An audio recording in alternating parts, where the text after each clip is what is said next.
Here's 17 Health Watch. It is Antibiotic Awareness Week, and I wanted to know what this is. It's a global campaign aiming to raise awareness about the responsible use of antibiotics and the growing threat of antimicrobial resistance. So here to explain, we have Dr. Shika Mishra, an infectious disease physician, and Michelle Fang, an infectious disease pharmacist at Kern Medical. Thank you for stopping by. Thank you for having us. So there's kind of some weird rumors on the internet about antibiotics. What does this week mean to teach us? So this week, the theme of this week particular from November 18 to November 24th is the Antibiotic Awareness Week.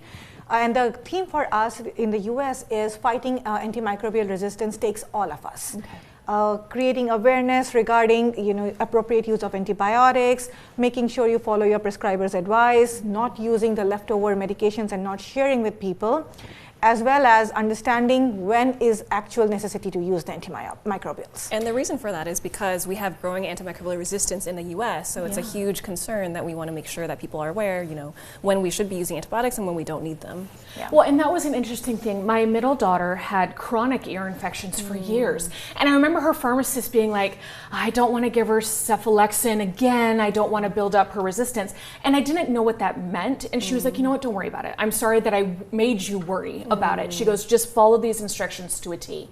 And it helped. Is there a time when our doctor will say, we can't do antibiotics this time, or we need to switch antibiotics? Well, that's actually a good question. So ear infections specifically, 80% of the times do resolve with just watchful waiting. Okay. And very rarely do they need antibiotics, and the duration is very important to follow. So it's always important to follow your prescriber's advice, but we have to understand watchful waiting is obviously an option.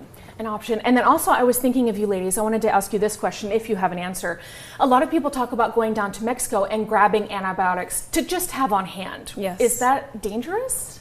Yeah, actually it is, because every time we use antibiotics, we use it specifically for that person's infection that they have, the specific bacteria that they have, and the specific bacterial susceptibility profile that they have. Okay. And so if they use the wrong type of bacteria or the wrong type of antibiotic for their bacteria, they can actually let their infection worsen without treating it, and they might also put themselves at risk for side effects.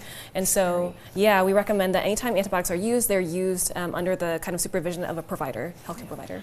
Perfect. So again, U.S. Antibiotic Awareness Weeks, we only scratched the surface of all the topics here. As a parent, just as a healthy American, I think this is a great topic to learn about. You can go to this website you see on your screen. You can also search through Kern Medical or the CDC to learn more as well. Thank you so much for your insight, ladies. We appreciate your expertise. Thank you. Thank you.